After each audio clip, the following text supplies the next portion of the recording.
Udah gimana? Main cepat aja ya.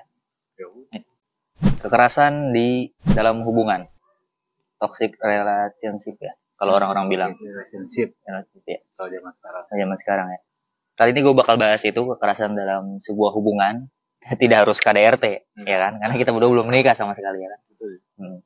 Kekerasan dalam hubungan ini kan lagi hangat nih, cukup hangat lah. Kita bukan psikologi, nggak punya ilmu tentang bagaimana emosi orang, bagaimana hukumnya dalam kekerasan itu ya kan, undang-undangnya gimana kita nggak tahu. Kita murni dari perspektif kita berdua aja ya kan, perspektif orang awam. Anak anggota DPR diduga aniaya pacar hingga tewas di tempat karaoke. Nah, jadi pelakunya ini disebut-sebut merupakan anggota DPR. Merupakan anak anggota DPR. Iya, anaknya. Dari berita itu, gue jadi pengen membahas nih perihal kekerasan dalam hubungan. Ya kan?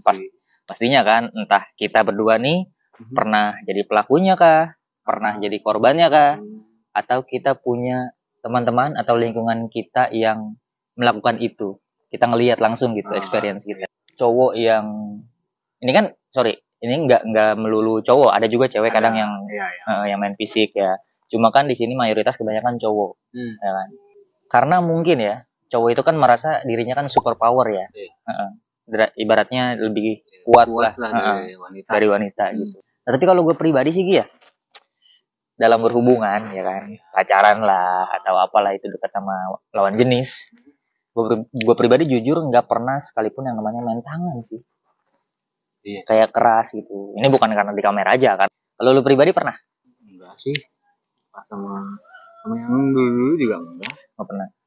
Sekalipun lu lagi emosi nih, ya kan. Kadang kan namanya, apalagi kalau hubungannya udah lama nih, gitu. Adalah emosi-emosi mah pasti ya. Paling mukul bercanda gimana sih? Mukul cinta. Iya. Waduh, kenapa mukul cinta? Dia enggak pakai emosi maksudnya. Ambil bercanda aja. Oh, lagi bercanda. Iya. Gitu. Oh, gitu. Apanya nih pukul? Ya, itulah. Kenapa? Tangan. Oh, tangan. Oh, maksudnya iya. Kenapa arahnya ini ya? Dewasa. Iya. Gue juga paling banter ya. Kalau gue pribadi tuh, kalau lagi bercanda gitu, enggak sih, enggak ke fisik kalau gue ya. Kalau gue kan namanya hubungan ya. Mungkin apa karakter kita misalnya nih punya hubungan. Kita nggak bisa dong, misalnya baru berapa bulan, baru setahun, udah bener-bener kenal nih. Emosinya bagaimana, emosi lawan jenis yang dekat sama kita nih gimana, main tangan atau enggak. Itu kan mayoritas kebanyakan kejadiannya ketika kita berhubungan sama orang pas sudah lama. Baru ketahuan tuh, ternyata orangnya kasar, emosian, atau malah sabar orangnya gitu. Gue pernah di hubungan yang menurut gue cukup, ya nggak lama, nggak sebentar. Kurang lebih 5 tahun lah. Kurang 5 tahun. Nah, dalam jarak 5 tahun itu, pasti udah kebuka lah ya. Baik buruknya gimana nih, antara gue sama mantan gue yang dulu tuh ya antara gue dan dia sih alhamdulillahnya nggak pernah ada ini sih kayak main kekerasan fisik, nggak ada riwayat begitu, nggak pernah ada kejadian. Sekalipun gue dua-duanya lagi emosi banget nih, nggak pernah. Paling banter tuh emosi diem-dieman. Kalau gue yang orang ini kalau yang emosi diem. Mau matung gitu diem. Kayak orang cacingan aja. Diem aja. Diem di perut. Loh, kalau itu penyakit mas. Kayaknya ambeien memang itu. Bukan memendam emosi, emang ambeien aja ya kan. Maksud, kenapa diem sakit perut? Apa sih background dibalik bisa terjadinya kekerasan dalam hubungan? Backgroundnya itu dibalik itu apa sih? Emosi yang nggak bisa kekontrol aja sih. Orang yang nggak terlalu bisa mengontrol emosi. Ya mungkin misalkan dia di luar lagi kesel nih, kan? Lagi parkir gitu, diminta 50.000 kan, kesel kan? Terus pacarnya gitu mungkin bikin dia kesel lagi gitu. Dilampiasin ke pacarnya jadinya. Iya. Lalu mas, kalau gua misalnya parkir di Indomaret atau apalah itu, tiba-tiba dia minta 50.000, gua nggak perlu ngelampiasin ke orang, ke tukang parkirnya langsung gua lampiasin emosi. Apa-apaan parkir 50.000 ya kan? Bangsa. Kadang itu kan ada loh. Hah? Itu ada ya gua. Kejadian juga ada. Beneran? Ya dia ada. Parkir 50.000. Iya. Parkir di mana? Ada daerah mana gitu?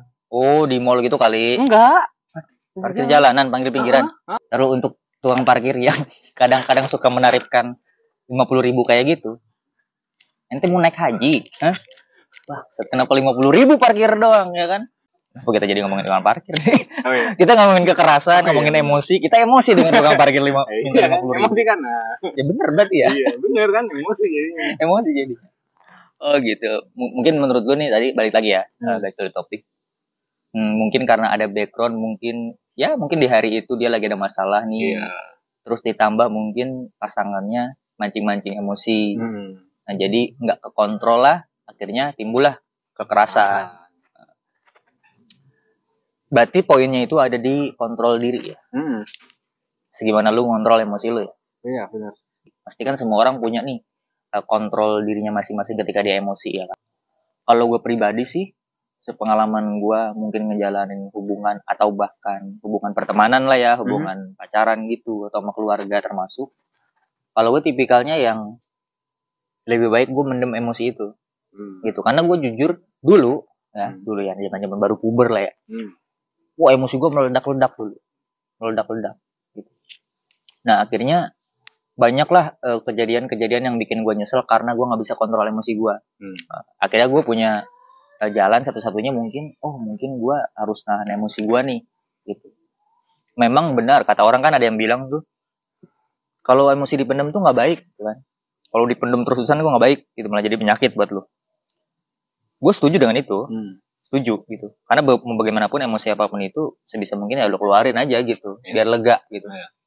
Tapi ketika lu sadar lu punya emosi, punya karakter yang berapi-api nih, ketika lu emosi lu belak-belakan gitu dan berpotensi bikin bahaya buat orang lain atau bahkan buat diri lu, kalau menurut gue lebih baik dipendem daripada lu lampiasin, malah yang ada bahaya ya kan. Alhasil ketika gue ngelakuin cara itu, mendem emosi gue ketika gue emosi, memang awal-awal nggak enak pastinya kan, semua yang mendem nggak enak ya. Tapi makin kesini karena gue udah terbiasa, ya udah malah kayak gue nggak niatin itu lagi, tiba-tiba gue ngeh kayak dulu gue orangnya emosian nih, sekarang kok kagak ya, lebih ke orang gila gue setiap emosi sekarang nyengir ketawa gitu kayak orang gila. Lu memang sudah gila gitu kan. Kalau lu sendiri lu tuh orangnya emosian? Emosian juga enggak sih sebenarnya, ya paling bawa ketawa gitu kan. Ya, orang gila ya udah ketawa ya kan. Bukannya kesel malah ketawa gitu.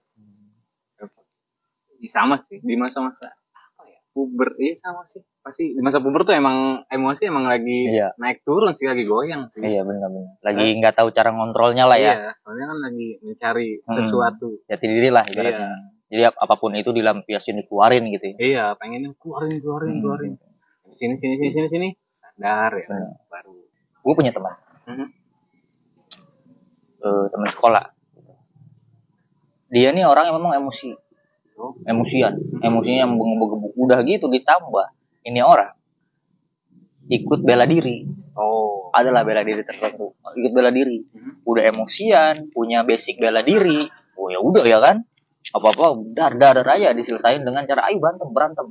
Ya kan? Dia punya pacaran lah ya kan. Nah, pasangannya ini orangnya yang tipikal cewek-cewek yang apa ya? To the point lah. Orangnya to the point gitu. Enggak basa-basi, enggak yang diem-diem, enggak basa-basi gitu omongannya. Mungkin kesel kan ya. Kesel. Setiap nongkrong itu selalu gua lihat awal-awal nih nyubitin. Nongkrong, kita lagi nongkrong ramai. Ada satu misalnya perkataan ceweknya atau perilaku ceweknya yang dia enggak demen. Cubitin sama dia. Ya kita bisa bedain dong, cubitin yang mana cubitin lagi bercanda sama cubitin yang bener nyubit, ya kan?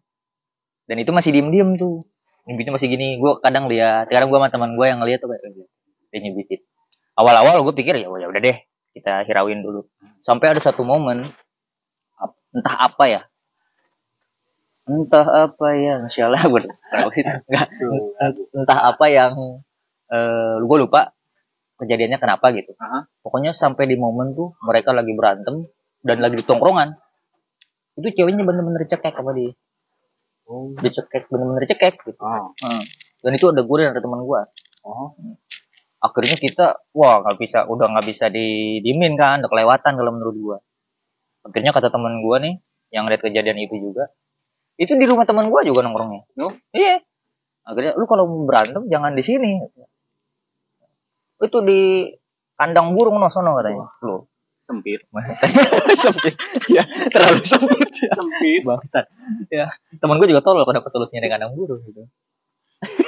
Iya, maksud gue udah sampai di mana yang awalnya dia ibaratnya kecil-kecil gitu kayak nyubitin doang, meskipun sakit memang. Iya. Tapi ketika ketika dibiarin tuh malah bisa jadi cek yang lebih besar kayak nyekek. Nyekek itu kan, bro, udah salah satu tindakan yang kekerasan yang tahap menurut gue ya, menurut gue tahap tinggi untuk ke cewek ya. Iyalah kalau cewek. Kalau sekedar nyubit ya cubit-cubit ada cubit-cubit manja atau apa. Gini maksudnya jangan berisik. Iya, kan? Memperingati doang. Iya, gitu. peringatin gitu kan. Akhirnya gitu. Nah, untungnya sekarang gue masih nongkrong juga sama teman gue ini. Sekarang dia masih berhubungan, alhamdulillah. Dan udah enggak untungnya. Udah nggak main tangan. Udah nggak main tangan. Bahkan justru sekarang udah nggak emosian orangnya. Gitu. Udah bucin deh sekarang. Iya, udah bucin. Cowok ini kan merasa dirinya kan super power, bisa mengatur si pasangannya ini. Kita nggak membela gender ya. Cuma kan ini mayoritas kan cowok ya yang jadi pelakunya gitu. Kadang sekarang ada aja sih cewek yang main tangan juga. Kalau menurut gue pribadi, mau background lu dari keluarga yang buruk, yang berantakan, entah hidup lu yang acak-acakan lah, dan lu ngelampiasin ke orang lain atau ke lawan jenis, itu udah nggak ada keringanan, udah nggak ada alasan lagi. Maksud gue mau bodo amat background lu itu mau dari keluarga berantakan, kalau lu ngelampiasinnya ke orang ya lu sama aja gitu. Makanya ada yang bilang lu harus ngerti nggak backgroundnya. Enggak lah, nggak bisa, itu bukan suatu alasan. Bukan suatu alasan menurut gue ya. Lu jangan ngelampiasin ke orang. Maksudnya lu selesain dulu background lu itu, baru lu memulai hubungan dengan orang lain. Jangan malah lu nyari orang lain untuk menjadi pelipur lara lu nih. Misalnya lu menjadi keluarga yang berantakan, lu coba nyari ketenangan, nyari solusi dengan cara lu nyari pasangan. Ya itu yang terjadi. Itu bukan nggak mungkin lu malah ngelampiasin emosi lu yang dari keluarga, yang dari rumah, karena lu nggak bisa ngelampiasin emosi lu di rumah, lu lampiasin ke orang lain. Yang jadi korbannya orang lain nggak tahu apa-apa ya kan. Cowok yang berani main kasar, apalagi main fisik ke cewek, itu bener-bener pengecut aja sih menurut gue. Nggak ada kata lain. Gitu. Bukan laki sih. Bukan laki. Secara biologis dia laki. Iya. Tapi secara nyali, secara mental, ya kan, secara keberanian. Ketika lu berani main kasar fisik sama cewek, harga diri lu udah turun banget. Lu nggak harus merasa gagah, nggak harus merasa super power. Ada bro, sebaliknya bro. Lu nggak keren. Nggak keren bro. Lu mau cewek tuh lu nggak keren. Nggak keren. Mungkin kita sebagai cowok harus punya harga diri. Harga diri bukan cuma nama baik kita bagus dong, bukan. Tapi gimana cara kita bersikap, gitu, karakter kita, kontrol diri kita, emosi juga termasuk. Ketika kita cowok udah bisa kontrol emosi, ya semuanya akan lancar dan bye-bye aja, gitu. Kecuali kalau kita selalu melampiaskan emosi, banyak orang yang dirugiin. Bukan cuma lu juga, gitu. Ini ngomong-ngomong, kita di mesen nasi lama banget nih datangnya anjing. Terus gue heran, ini tanah apa ini ya? Ini kopi mas. Ini kopi, ini tanah kuburan. Belum. Itu kopi mas. Enggak, ini nasi nggak datang nih. Gue kesel nih anjing emang. Gue emosi aja emang.